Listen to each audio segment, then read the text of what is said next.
The initial inspiration of it was all, okay, Aaron, you need a kick in the pants. Where's a really good crucible for that? I learned in India very quickly that the best way to learn about yourself is to go somewhere very foreign, very unfamiliar.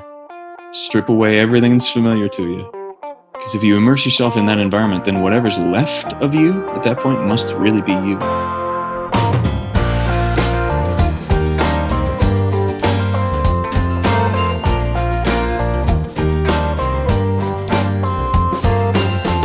Hello and welcome to the Beautiful Work Podcast. I'm your host, Dan Krikorian. Each episode, we feature a special guest from all walks of life, and we ask them to explore the ins and outs, the ups and downs, the triumphs and trials of their chosen fields. Writers, musicians, coaches, business owners, athletes, and everything in between.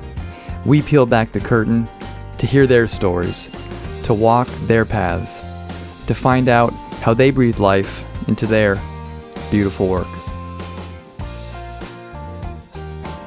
Thank you guys so much for tuning in to this edition of the Beautiful Work Podcast.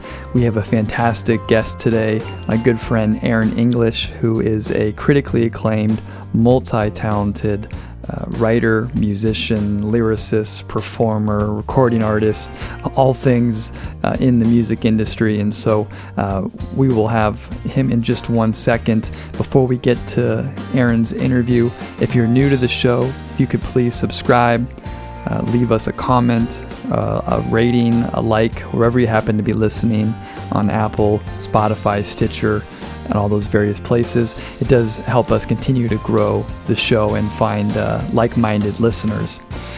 Quick housekeeping, I do have a new record coming out as well, a live album of 22 songs from last summer's full band performances at the Orange County Fair. And so you could sign up for my newsletter by going to dankrikorian.com or beautifulworkpodcast.com and follow all the show notes to this show, as well as see all that is going on musically in my world. Okay, enough about me. Let's get to the show with Aaron English. As mentioned, Aaron English is a multi-talented musician.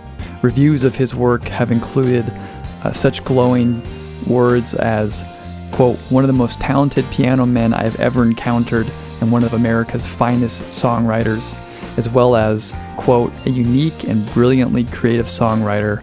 Aaron English has wandered the globe's highways and back roads, encountering, absorbing, and evolving, and cross-pollinating everything he encounters in his journey. Aaron is a friend of mine, and we have had the opportunity to play multiple shows together back when he was living in the Northwest, and then him coming down to Southern California, and we've gotten to know each other well over the past 7 or 8 years, and so it was an honor to get a chance to sit down with him and talk deeper about so many things that he's passionate about. So without further ado, my conversation with the great Aaron English.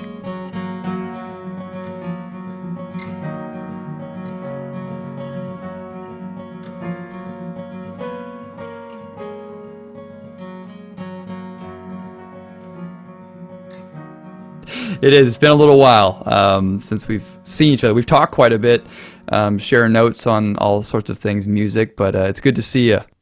Great to see you. We were just talking about how he said a couple of years ago when we first met. Right. And I said, yeah, you mean like 8 years ago? I know. Yeah. Already? Wow. Yeah. Time flies. I know. We've done a little bit of touring together up in the Northwest, and we'll get into this a little bit, but I've done some shows with you in the Northwest. You've done some shows with me down here in Southern California.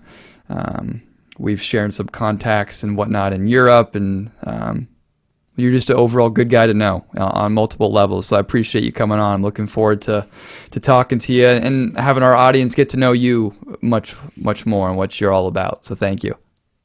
Thank you, Dan, for having me. I'm going to start off with kind of a hard-hitting question for you. All right. Right now, as we're recording this, we're still deeply right in the middle of COVID-19 pandemic.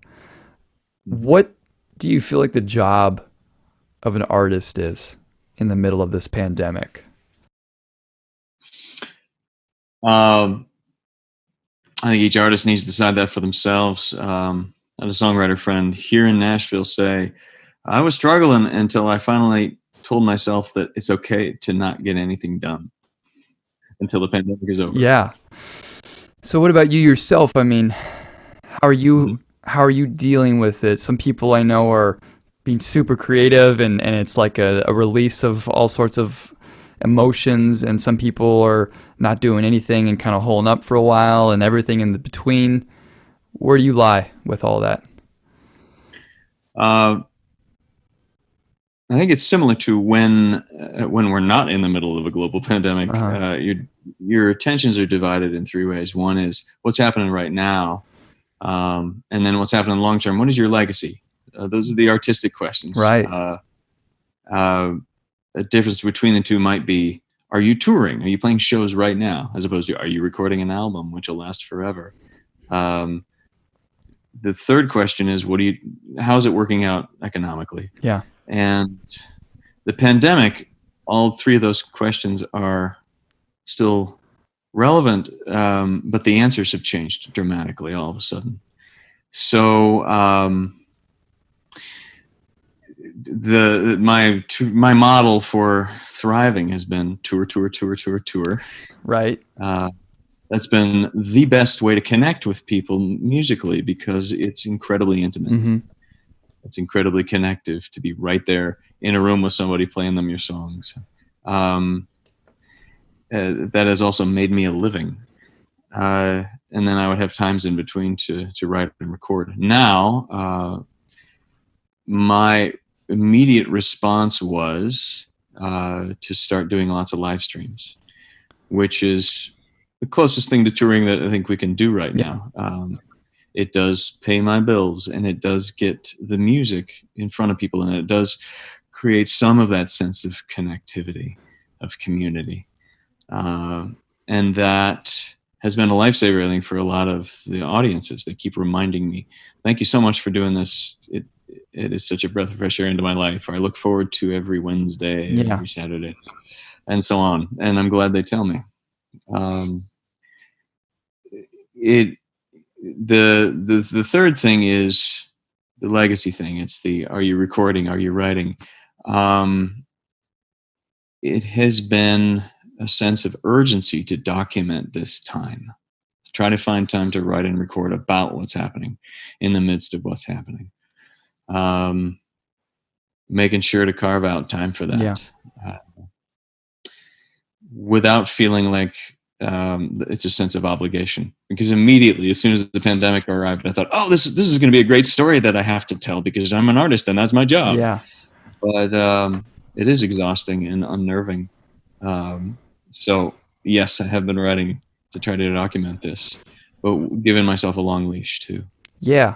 God, I mean, I enjoy hearing you talk about it because I think myself too. It's like you're going through waves of emotions where, you're feeling the fear and the anxiety that many, everybody's feeling. And then you're trying to figure out, well, like, yeah, I should be writing. I should be documenting this because this is going to be important. But then there's nights where, like, maybe you just need to watch Netflix and zone out. It's okay. Give yourself that leash to do it. And I wonder, about a year, 2 years from now, the kind of wave of new music from artists that are coming out to sort of document this time, I think is going to be really special. I know, and whether you were writing during the pandemic and really, I wrote 20 songs in the 2 months or however long, it's going to end up being, or you wrote one or you didn't write any and then you write them later and you look back on it. I think it's going to be a really unique thing for the artistic community. So looking forward to what you do. I've been present to what you are doing right now, mostly because of the joy that's in your live streams. The live streams are your public face right now, and Sure. they're very public. There's so much joy in that. Um, the pandemic could be very heavy, very Yeah. intense, and there could be a lot of intense, dark, serious art coming out. I think actually the art that's going to resonate is joy. So Sure. what you're doing totally makes sense because it's uh, you could just say it's as simple as taking everybody's minds off of the news every day. Um, but it's also an opportunity for release. We're so pent up. We're Yeah. trapped in some way. Yeah. I think the music of the next couple of years is going to be exhilarating, ecstatic, joyful. Yeah. That's really interesting. I think some of the stuff I'm writing is very much probably like you. There's some like I don't know if dark's the right word, but just very reflective stuff of the situation. But then there is that other 180 of like excited for the end of it, and kind of the shared human joy, the shared human experience of being around each other again and doing what we want to do again. So interesting time. Well, thanks. That's not my normal hey, let's get to know you question, but I know you, and I feel like I might as well just jump right in with you. But for those that are fans of the podcast and discovering you for the first time and hearing you, let's go back a little bit now and dig in a little bit more to the history of Aaron English and music and whatnot. And so I want to see if maybe you can remember the first time you were ever on stage. Do you remember that moment? Do you remember the first time you ever performed or wrote your own song and went to an open mic? Do you have an experience or remember that time? Yeah. So there was music class back in grade school, and I think music class in grade school has been the same for every American forever. It's kind of tacked on to your ordinary grade school rhythm, or once a week you get herded as a class into this room where then you're all asked to sing current pop hits and commercials. Just sort of a shared sing, like around a campfire, except a lot more awkward. Because you're 8 years old, and you turn beet red the moment that you enter the class because you know you're going to be asked to sing for an hour. Yeah. I have always been hardwired to do what I'm supposed to do what I'm told to do. So I think I must have just actually sung the songs loud enough to be heard.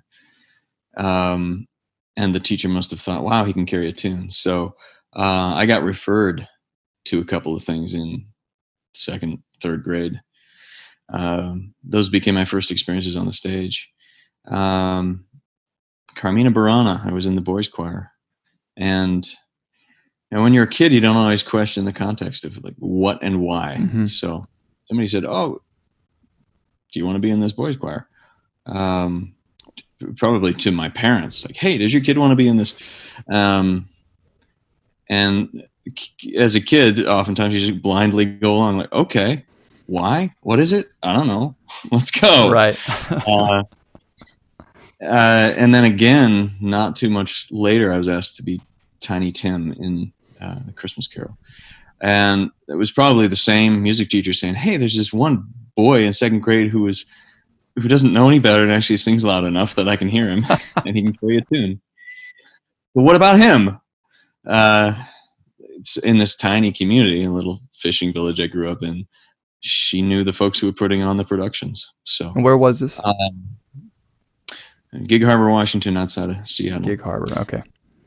So I was in the Tacoma Opera or something, Carmina Burana, and I remember all of the adults coming up to us kids after the performance and saying, "Do you realize what you guys were singing?" and snickering behind their hands. And, medieval drinking songs about drinking to excess and chasing loose women. And, perfect for second graders. Yeah. Except it was in Latin, so you're right. Yeah. And the same with the Christmas Carol. There was asked to be Tiny Tim when you're too small to really have any context of what it is. To be 8 years old and asked to be on stage pretending to be something. Well, that's what 8-year-olds do. Sure. So it was a very seamless introduction into the stage. Were you so as a kid, if you can remember back, was it like you're filled with terror, or were you like, I'm ready for this? This is what I'm supposed to be doing, or was it something you had to get used to as you got older? It was effortless because I think as a kid you're always play acting anyway, and nobody ever told me I could or couldn't sing. I think that's the amazing thing in hindsight is some adult talked to some adult and said, "Hey, this kid can sing," all behind the scenes, and then they went to my parents and said, "Hey, you want to do this?" Nobody ever came to me and said, "Hey, you can sing." or can you sing? Yeah. Um, we tend to, as adults, separate ourselves, the creatives and the non-creatives, and that's ridiculous. Sure. We use our creativity and our imagination in different ways, each of us. But as a kid, I think it was much more holistic. You're encouraged to play with dolls or action figures, to dream, to imagine, to play with trucks on the living room rug, and that's what singing was. Nobody told me, "Oh wow, you can sing," or asked me whether you can sing. They just said, "Hey, you want to do this? Somebody thought you should. Okay, done." Uh, and that's still singing for me. It's like, well, it's another tool. It's another instrument. Here we go. Open your mouth and do it. Sure. Now, how about so fast forward, starting to write songs and perform and sing your own songs. Do you remember that experience and when that started happening? Yeah. My friends and I would do, we're always wanting to make stuff. And I think that starting with the 80s and accelerating into the 2020s, there's been this process of, the cost and accessibility of tools to make stuff just keeps going down and down and down and down and down and down. Uh-huh. Starting with the 80s, video cameras and keyboards that had drum machines and that sort of thing. And now you've got full-fledged video production studios on your phone. Yep. The opportunity to make stuff in any way, shape, and form has always been what turns me on. The opportunity to tell stories in any way, shape, and form. Mm-hmm. So as kids, it was making radio plays. It was making animated shorts with play figurines, writing screenplays and then shooting them with a video camera. So now that we're in the 2020s and you're expected to do everything yourself because you can, my childhood prepared me well for that. So writing the first songs was bundled into probably these radio plays we used to do. Okay. As kids, like novelty, silly, obnoxious radio plays. Record them on a cassette. And that, I think that's emblematic of our generation and all the generations to follow, that we don't distinguish so much from, there are certain people who do this particular kind of art. Uh-huh. Like everybody can do it all from the time that they're handed an iPad. Right. And that's such a shift from generations before us, where people are like handpicked. Yeah. And allowed to record on a wax disc or be filmed on celluloid. Yeah.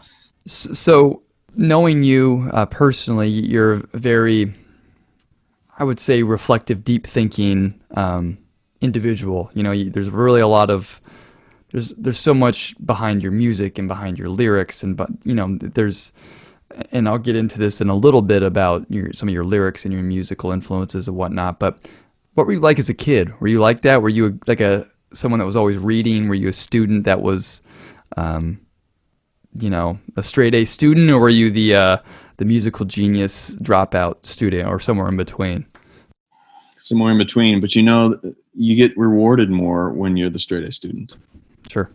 So I rode the edge between the two.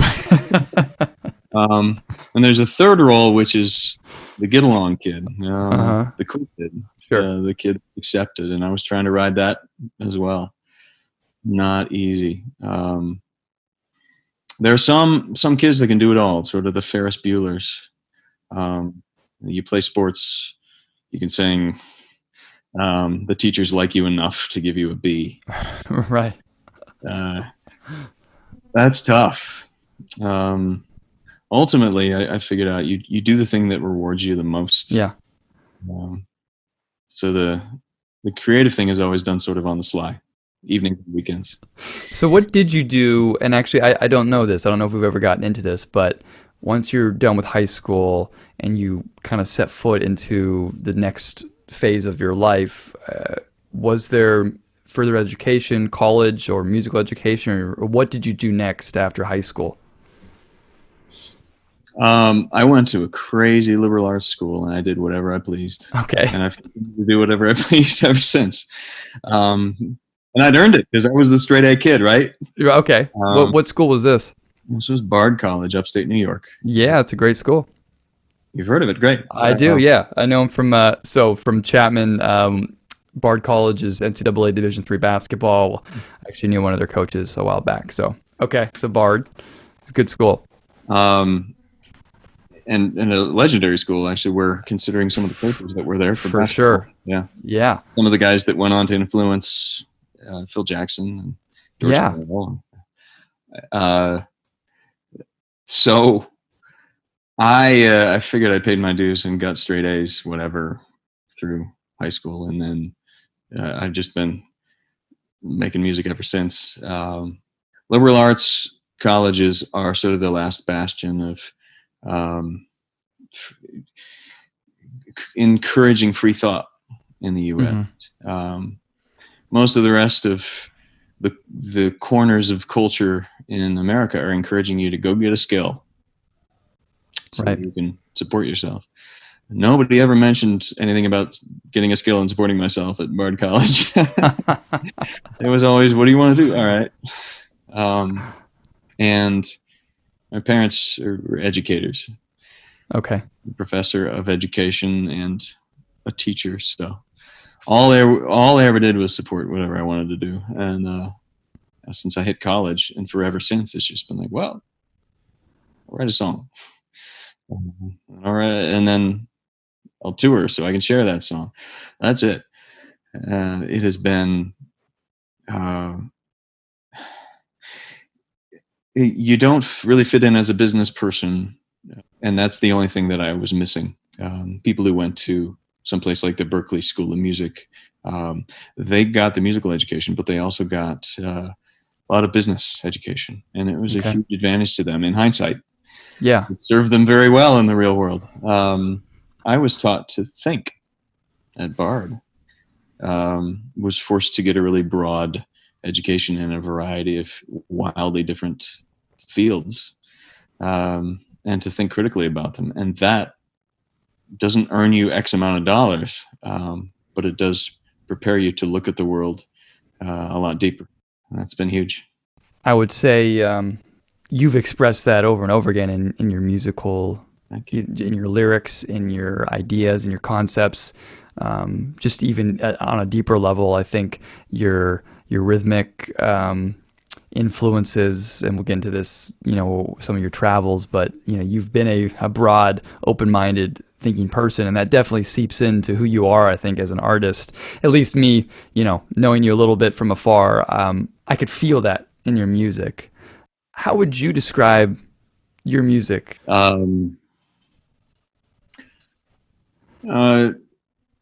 Singer-songwriter, piano man with global influences. So, Okay. Taking traditional songs from around the world and reinterpreting them, and then weaving them into my own music.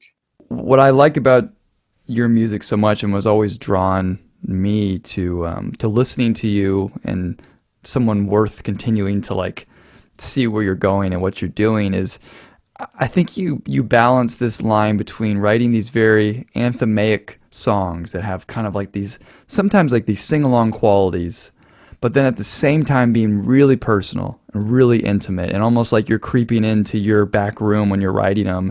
And I think that's a kind of a dualism, if I'm using the right word there, that's really hard to find. I mean, sometimes you have these anthemaic hits that just are fun, but then you kind of straddle that line where I credit you because it's very interesting to listen to. And I think that's why people love listening to you live just by yourself, because you get that intimate feel. And then also with your band, it's fun to listen to as well. So I compliment you for that. And is that something that you've tried to do, or is that something that just kind of came after years and years of work to straddle that line?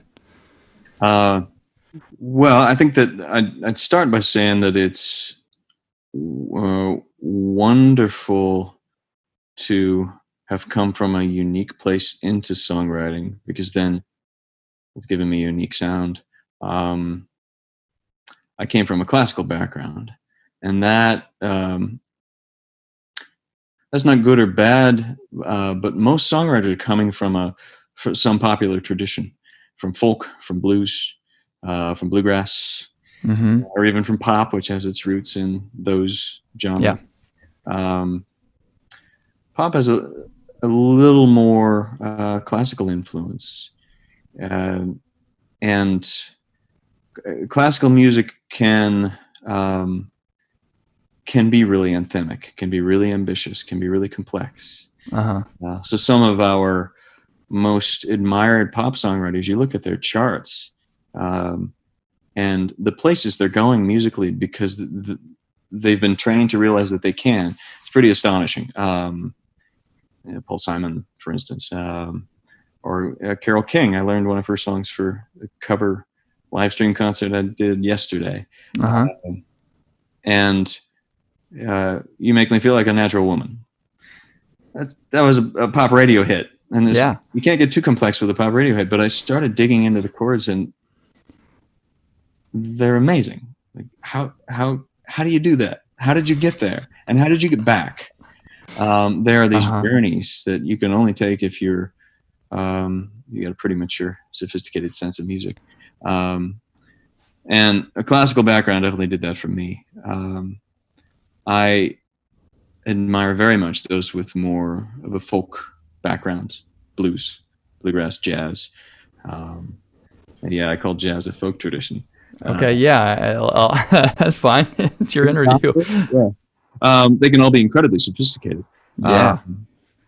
But without realizing it, I learned classical piano and then grew up to approach songwriting that way, with an awareness of music from a classical background, which is like a thumbprint on every song I write from here on out.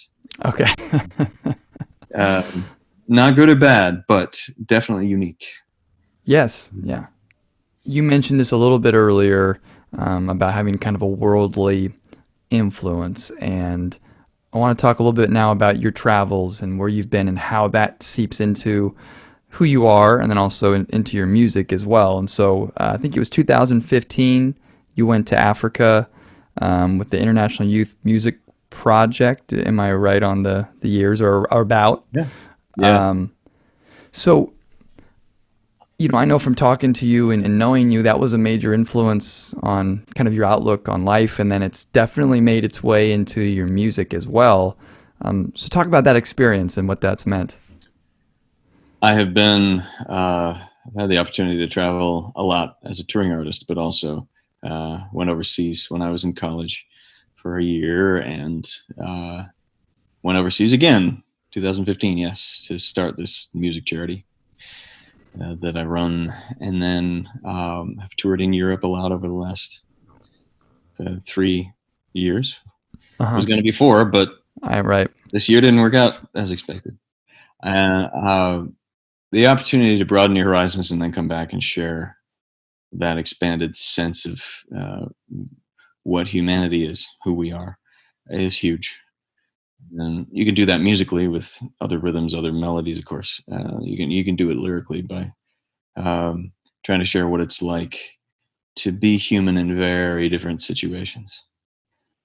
Situations you never could have dreamed of as a sheltered suburban American. Right. That's been a huge gift. Is that sense of our vulnerability, um, Yeah. stuff that unites us even when we seem to be alien to each other. Why did you go? What was the reason? 2015,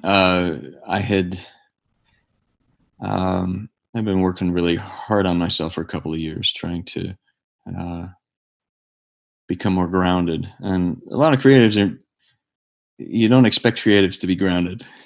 You kind of expect them all to be Keith Richards. Uh-huh. Um, and I think that's because we're all expected to be sensitive. We're expected to have our antenna out, Hmm. picking up on stuff, and that makes us vulnerable, I Yeah. guess. I wanted to be less vulnerable and more self-aware. So I thought, all right, how can I grow up really fast? How can I get some sort of shot in the arm, um, to accelerate some new phase of growth. And I thought, all right, when I was in college, I ran around the world, and the place where I felt the least comfortable was where I learned the most about myself, and that was India. Um, so, what other corners of the world would make me really uncomfortable? Would make me really unfamiliar? I thought, well, China and Africa. Uh, I casually put the word out on social networks saying, "Hey, anybody know any musicians in Africa? So I'm thinking of going there, and it'd be great to collaborate."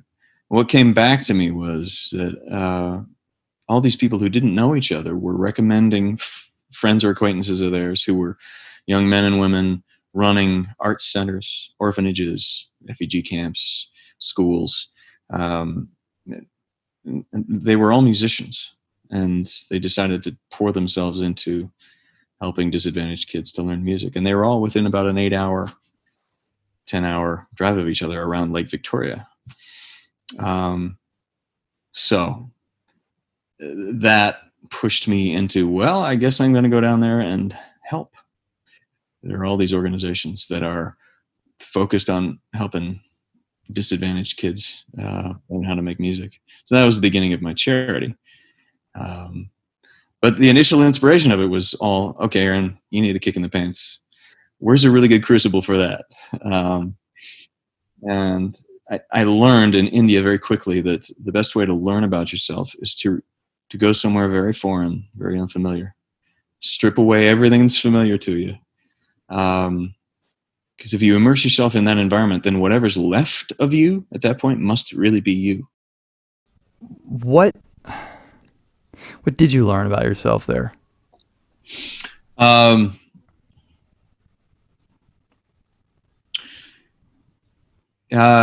Self-sufficiency.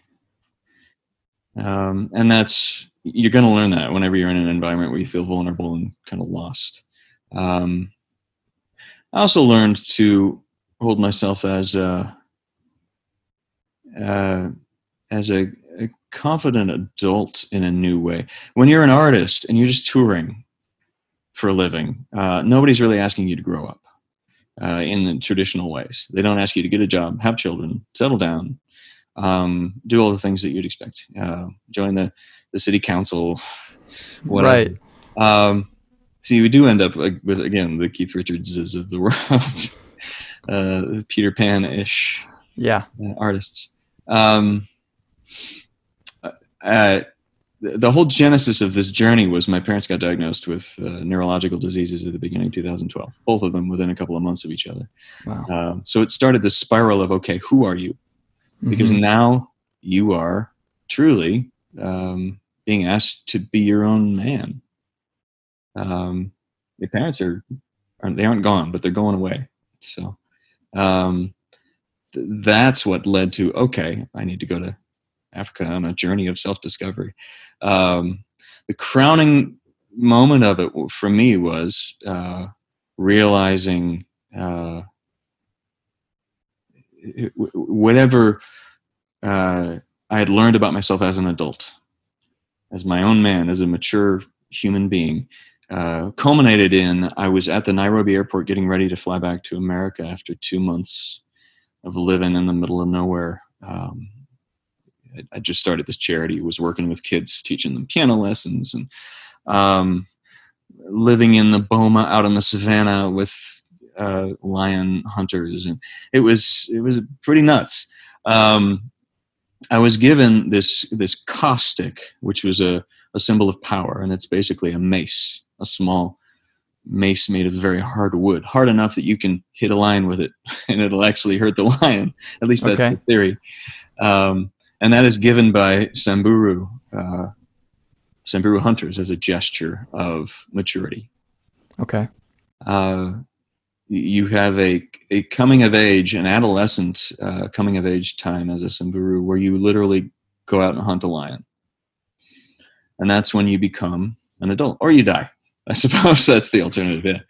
Yeah. You don't hunt them alone. You go out with other boys, and you come back a man.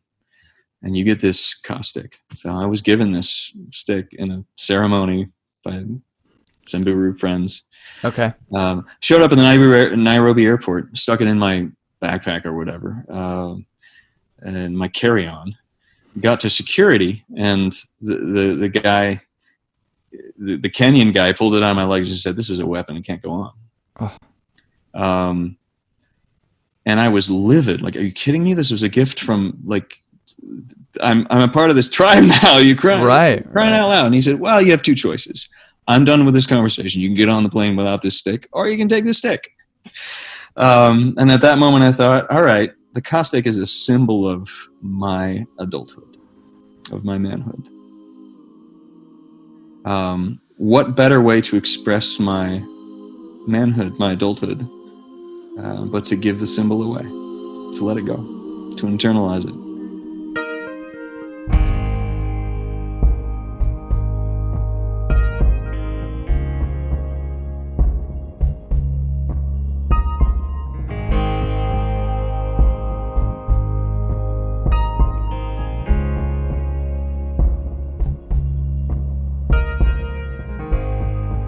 The closing lyrics on Aaron English's latest album read, "This crowded world's grown very small.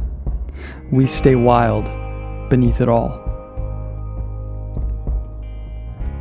It feels a bit foreign in the midst of a pandemic to be reminiscing about faraway journeys and the valuable self-discoveries they bring. Yet, it sheds light on one of the deeper instincts that has been so difficult during this time.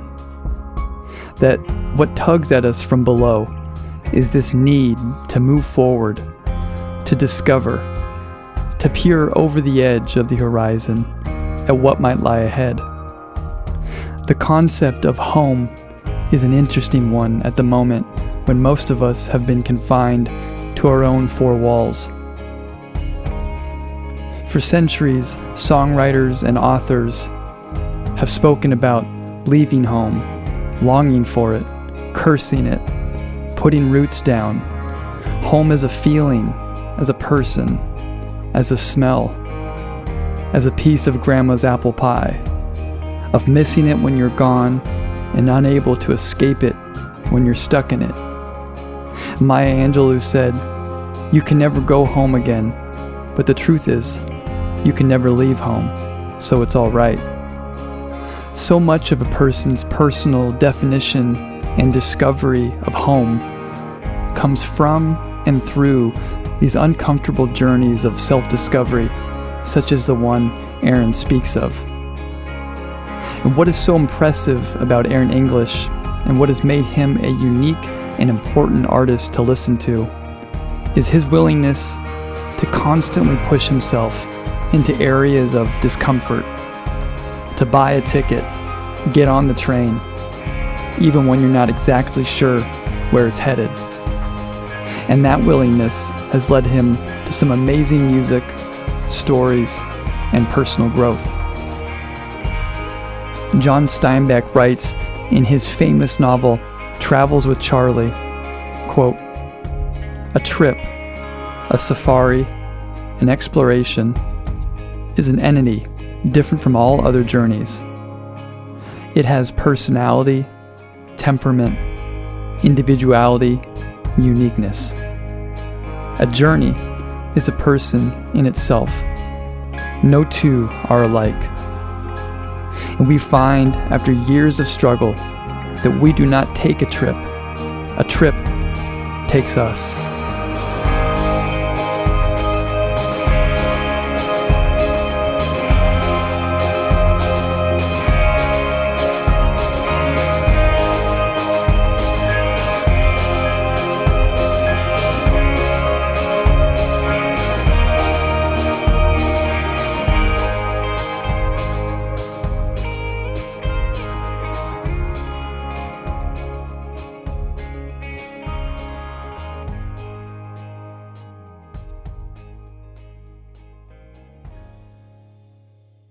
Well, let's talk about songwriting for you. And how do you get to the point where you know a song is going to be good? I think that's you know at the moment that the idea occurs to you, and then those moments of inspiration have to be followed by long, excruciating periods of craft. Yeah, that's right. Sometimes the moment of inspiration doesn't give you that aha feeling, but you're like, yeah, this is cool. I'll craft it into something. And then once it's done, you're like, actually, this is great. Yeah. And then sometimes that golden melody that just popped into your brain, or that really cool title, you claw your way to the finish line with the song, and you're like, I overworked this. Yeah. Or should have taken a different direction. Nevertheless, I think the best clue is that very first moment. You're like, whoa, that's a hook. Yeah. And I'm fascinated by the fact that like nobody else in the world knows that hook. And yet I hold it as one of my hits, even though I haven't written the song yet. Because that idea showed up and I was like, yeah, that's on the list. The list of songs that I hold dear, even though right now it's 3 words and a melody. Do you find that those things come to you when you say, okay, I'm going to sit down and I'm going to write for 2 hours, and it's through that sort of working process, or, you know, I'm out for a run, or I'm driving, or I'm doing something else besides digging in on it that it comes? Can you tell, or is it all over the place? All over the place. Okay. And I'm a firm believer that the process, the discipline of writing, it's true of anything, songwriter, anything. Yeah. If you carve out that time to just do, then you're honing the craft so that when inspiration comes, then you're ready. Drag it to the finish line more easily, more quickly. Yeah. The inspiration can come anywhere, anytime, and I'm not really sold on the idea of writer's block. I'm not sold on the idea that you need to be in the right headspace or consume the right drug, or in order to open yourself creatively. Somebody from Berkeley, a professor from Berkeley, told me last month in some online class that all writer's block is you're in a rut. That's all it is.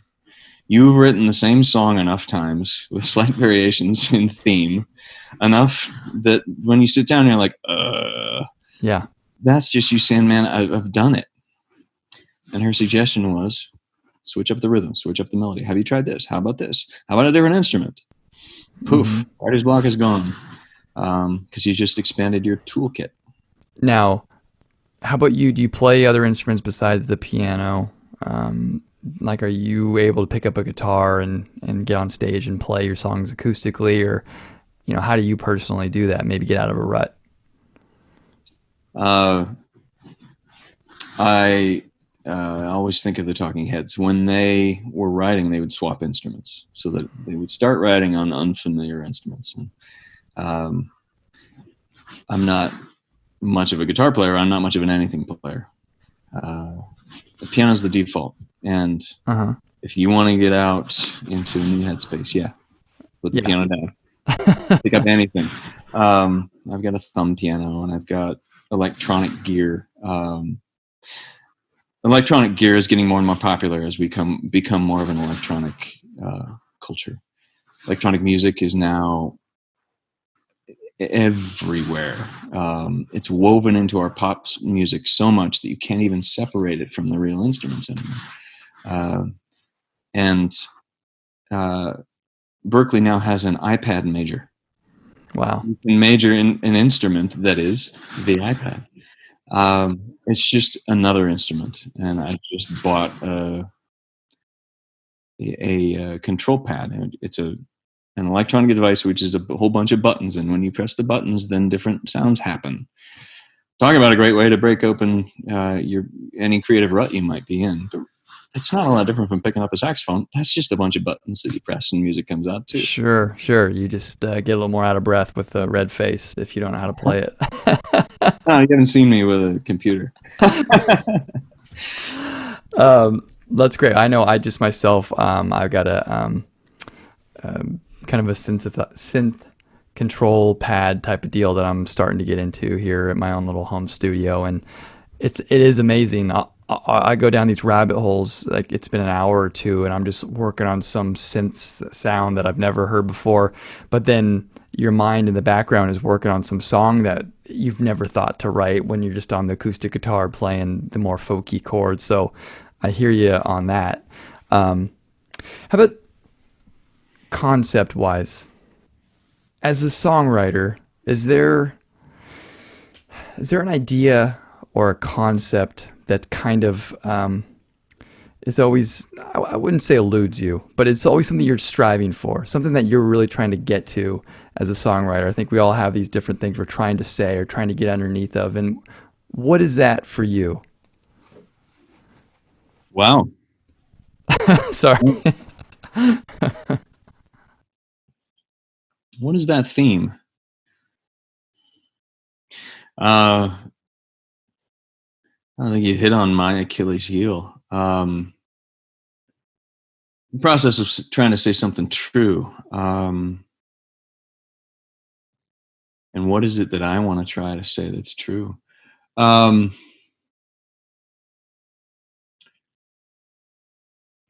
It's an amazing question, actually. Thanks, Dan. You're welcome. Because for me, when a song really nails a topic, it's because it's tiptoed into poetry territory. And what it says between the lines is larger than what it says in the lines themselves.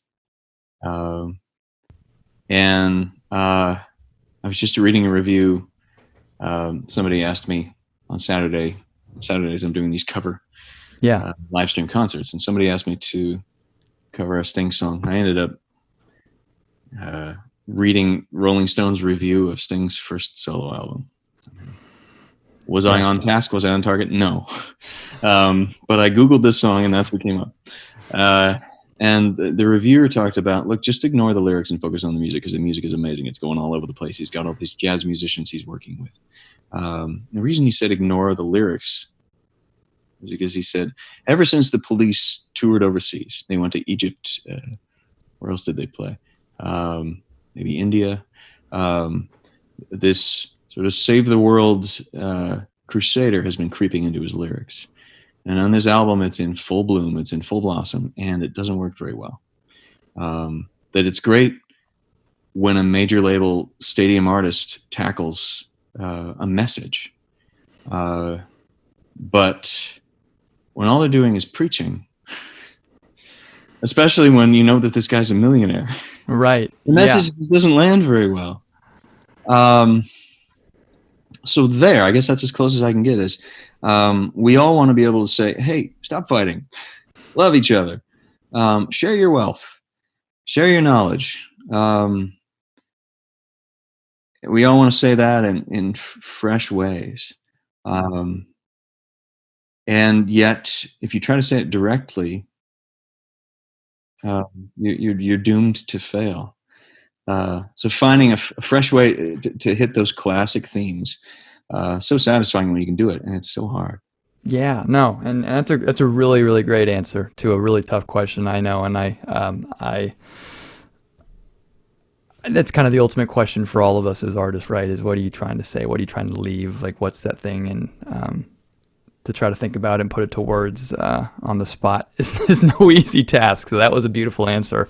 I do want to talk though about some of your lyrics, because they are fascinating as poetry as well. Like you mentioned, some of the great stuff. And so I have a few lyrics that I've pulled from some of your songs that I would like to just kind of throw to you, and you can do whatever you want with them. I just kind of want to read them so people can hear them, and then you can respond in whatever way that you see fit. Is that cool? Yeah. Okay. This first one is from your song Wingless Bird. Mm-hmm. And the lyric is, isn't it strange now in this day, and we rail against our lives like we're birds in a cage. Right. In this day and age. Yeah. And then the last time isn't it strange how in this day and age we lock up our hearts like birds in a cage. Yeah. that song is a great example of my process. I think that lyrics can approach poetry when there's no single message that you can get out of them, when people can interpret them multiple ways. Yeah. And it's incredibly inefficient to write a song without having some idea of where you're going with it. And yet, knowing exactly where you're going with the song is the best way to fail. Yeah, and write some overly simple, pedantic, possibly mildly insulting lyric. Yeah. When I listened to it and read it today, it has a very quarantine pandemic feel to it, Rail Against Our Lives like birds in a cage, kind of a timely thing, but obviously you wrote it to me whatever you want, but it's just a beautiful line. So great. That line, I think, was my concession to myself. So the rest of the song is a story about a bird that was born without wings. And the verses are an exploration of what does it mean for a bird that was born without wings to find freedom, because birds were meant to fly. So that line that you quoted was the refrain. That was the one time that I allowed myself to be direct and say, what do you think? Isn't it strange? Yeah. How we do this to ourselves. And then I go back into the story about the bird. That was my way of sneaking in, like, here's the moral. Okay, back to the story. And the rest of it was like, what do you think? What is it like for that bird? And what of that bird story speaks to you? That's great. I love the song, and this was actually fun for me today. I did about 2.5, 3 hours worth of Aaron English deep dive listening, so it was a good it's a good day for me. The next one is from your song Adagio for Pots and Pans, or did I pronounce that right? Yeah, you did. So this is the lyric. It's great. Charles Darwin points a keychain flashlight up to the stars, to the endlessness of night. He wonders if some space-bound pilgrim will catch the light and send it winking back at him. That's a great lyric, man. I just got to hand it to you. This is why I'm not at the top of the charts, first of all. Right. That's possibly the song that I'm proudest of writing, and yet it gets pretty forgotten. It's really strange and long. And I had so much fun writing it. So much fun. Musically and lyrically, it just sort of goes all over the place. And I was trying to use Charles Darwin as a substitute for us in the lyrics. In the first verse, he's reflecting on how much of us is still very animal. And then the second verse, he's reflecting on, I think, how much of us is spiritual. And then the third, he's reflecting on how much of us is creative in everything we do as artists. So this keychain flashlight, he's pointing his light up to the stars and saying, is there anybody out there? And if so, are they seeing this? And if so, are they gonna ping me back? Right. So each of the verses is us saying, what is it to be human? Are we animals, or are we somehow different? And then second question he asks is, are we spiritual? What of us is God, or is some connection to God? And then the third is, the Adagio for Pots and Pans means he's washing the dishes, and he starts banging on a pot and a pan and thinking, man, when I'm dead, some of the things that I do are going to live forever, and some of them are going to be gone. Because he wrote these books that are classics. Sure. But this little adagio that he did of banging on the pots and pans, nobody will remember. That's great. Well, you're off the hot seat for the lyrics. I know sometimes when people ask me about certain lyrics, like as an artist, you know, there's only so much sometimes you want to share. So I appreciate you talking about them because they're beautiful. They really are. And people that are listening to this, I would suggest you. So your albums are ones that require multiple listens, and I mean that in a very positive way, where it's like you hear it, you like it, but it's like it gets better on the second, the third, the fourth listen because you discover these little lines that maybe floated by you in the first time you listened to it, or these little bass runs in the background, or this little sound that you didn't know, and you have an appreciation as you dive deeper into it, which I think the best albums do. So kudos to you on that. Okay, as we kind of round third base here on the interview, I have a couple of questions that I asked all of the folks that come on the podcast, and so the first one is, what's one of the best investments that you've made in your career? I'm thinking of a keyboard I no longer have. So there was a piano that I bought as soon as I got out of college. Literally, once you graduate from college, Yamaha donates thousands and thousands of pianos to these colleges. And then at the end, when you're out of college, the Yamaha sales crew reaches out to you and says, "Hey, are you a fan of Yamaha pianos? Because if so, you can get a discount on one." It's brilliant. Yeah, that's smart. Yeah. I fell in love with Yamaha pianos in college. So I bought this electric piano because I couldn't afford it and couldn't tour with a real one. And I rode that beast. I wrote so many songs on it and got so used to that sound. It finally died. I had a tour bus crash in 2000. Yeah, it was 12 years after I graduated from college. So I'd been using that piano for every single gig and writing every single song on it.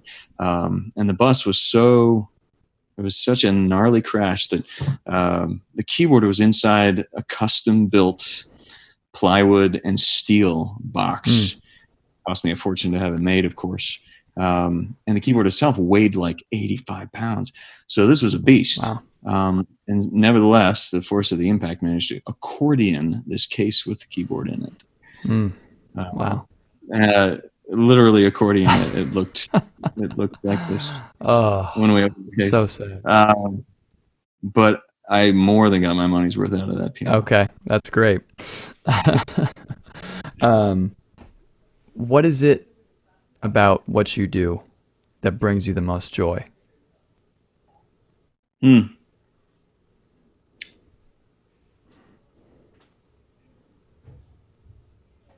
Wow.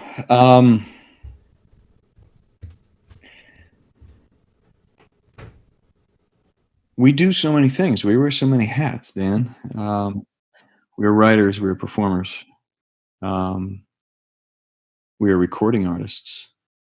Right off the bat, I think, oh, it's when I'm playing a listening room, like a house concert, and somebody starts crying, like in a good way. Yeah, I 100%. But immediately I think, well, that may just be because they like my voice. And then, yeah, you can be an effective performer, or you can be an effective writer, or you can record some really gorgeous version in a studio that affects them in a way that you can never perform live. Well, what they all have in common is that they move people deeply. Yeah. But right off the bat, I was like, wait, as a writer, as a performer, as a recording artist, totally different. Sure. Yeah. What they all have in common is they hit somebody in the gut. Yeah. I'd agree with you. I mean, I think it's kind of the shared experience of music, and one of the really fun and unique moments as an artist is when you do create something that reaches across the room and affects somebody else so deeply. I mean, when you said about someone crying at a listening room concert, that's a pretty special thing to share with somebody. You know, to think you had an idea, you wrote a song that so fully impacted someone else, across the world, that you're able to share that. I mean, that's a pretty cool experience for sure that you talked about. Yeah, it's definitely the most visceral. Yes. Yeah. Now that you talk about it, I'm like, yeah, in person, that is the best. That's pretty nice. Well, last thing is, what are you working on right now that excites you? Yeah. The pandemic has really shifted priorities. You and I are both supposed to be in Europe right now, for instance. That's right. On tour. I immediately had the idea to collaborate with friends overseas on a song and a video. We're living in unique times, and it's nice to do an artistic snapshot of that. And that's what excites me the most. That said, it's a project that has taken forever, mostly because, like everybody else, the pandemic has upended so much for me. And every day is a new process of trying to hold on to a new normal, trying to find it and then hold on to it. Yeah. And that song I'm incredibly excited about. And that said, I've still been trying to carve out time for it. Okay. Because the pandemic has just been, in some wonderful ways and in some terrifying ways, it has been a reset button every single day. Yeah. Just as a close, I really appreciate you coming on and suffering through some darts of questions, the hard-hitting ones, but I know that you can handle them and people really enjoy hearing your answers. So thank you for coming on. And then just as a friend of yours, I appreciate all the support that you've given me through the years, and we've toured and done some stuff together, and it's great to call you a friend, and I know people that check your music out after this are going to love it. So thank you, and hope to see you soon. Likewise, Dan. It's been an honor. Great to see you.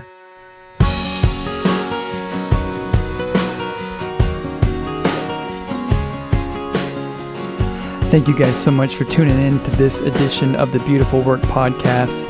Please visit aaronenglish.com to find out more about Aaron, his music, tour dates, and much more. We do thank Aaron once again for coming on and giving us such a great conversation and interview. That was a ton of fun. Please make sure to subscribe, rate, like, and pass this along to someone that you think might like it. We really do appreciate it. And wherever you are, whatever you're doing, keep making that beautiful work. See you soon.